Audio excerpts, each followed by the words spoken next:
Thanks for staying with us. I'm Bill O'Reilly in the Factor Follow-Up segment tonight. Two hot topics. The feud between Republicans Chris Christie and Rand Paul, and Hillary Clinton already on the campaign trail.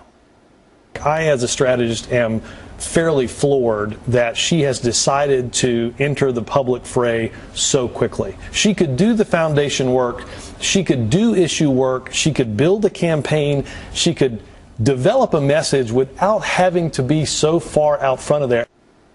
Well, today the Wall Street Journal ran an article saying Vice President Biden may challenge Mrs. Clinton, but I doubt that. Joining us now from Austin, Texas, political analyst Karl Rove. First, about Hillary. Are you surprised she's out on the trail so quickly? Yeah, I think Robert Gibbs is right. In fact, let's take a quick look at this. Think about this. March 18th, she gives a YouTube video coming out in favor of gay marriage. The 13th of June, she gives a speech on immigration before the Society for Human Resource Management.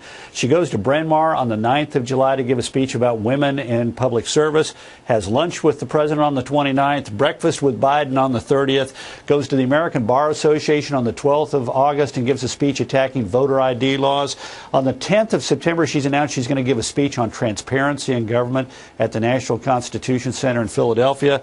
Later on in September, she's got a fundraiser for Terry McAuliffe. In October, a speech at Yale Law School, and in November, a speech on education in Orlando, and then a speech to the National Association of Realtors in San Francisco. That is like you're in a general, like you're in the final months of a primary campaign, not 3 years away from the election. But doesn't she get $200,000 per speech? I mean, I think they're paying her a lot of money to roll into town and bloviate about anything she wants to bloviate about. Well, some of them are not. I don't know that she got paid that much for the ABA, but I think she's given a free speech at the National Constitution Center, and she put out her own YouTube video in order to be heard on the issue of same-sex marriage. So I think Robert's right. You cannot, she's way out in front. She's highly visible. She's doing it a lot.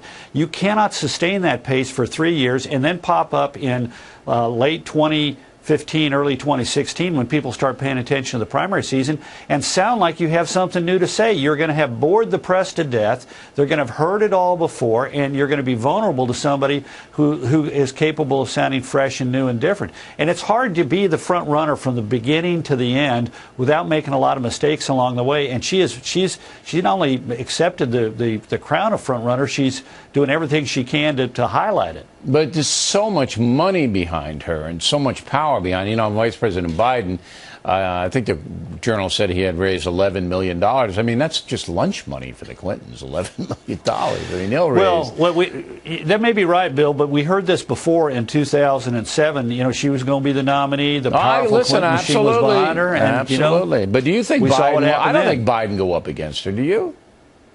Look, A, I don't think there's anything he has to lose by saying he's going to go up against her, and B, he's Joe Biden, so yes, I think he will go up against her. Does he prevail?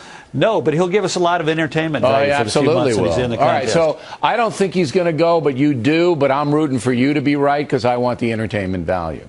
All right, now let's go to Christie and Rand Paul. Now, these guys are both trying to run for president, too, in different ways, and now they're fighting or arguing with each other, and how do you analyze that?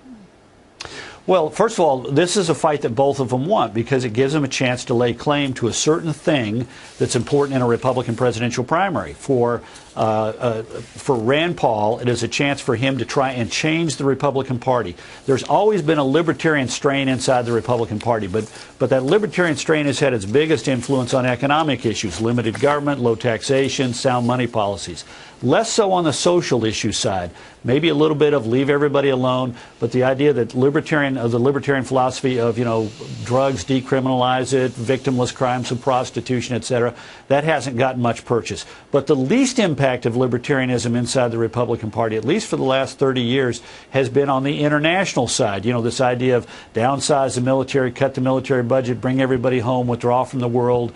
This kind of stuff has not been popular inside the Republican Party. So Rand Paul wants the chance to change the Republican Party by saying, if you're a young person and you don't like what Obama's doing with drones, or you want to repeal the Patriot Act or roll back some of the national security steps taken in the aftermath of 9/11, you don't just have to go on the left hand of the Democratic Party. Yeah, you can I'm be your over guy, here in the right. Libertarian wing. I'm your guy. And that's a value to him. That's his view. That's his vision. And it's a smart move on his part to try and seize an opportunity of controversy to expand on that.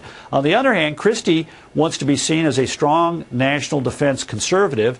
And so, using the fact that he's the governor of a state that suffered a lot of loss on 9/11, he says, no, wait a minute. Whoa, I'm blowing the whistle. I'm not willing to roll back those protections that we put in place that have kept America safe since 9/11. So for each one of them, it gives them a chance. This controversy is useful because it gives them a chance to emphasize what they're for and draw more attention to it. That's for sure. I mean, there's nothing much else to talk about politically. Mr. Rove, as always, It's thank August. you. It's August. What else? I know. On deck, Adam.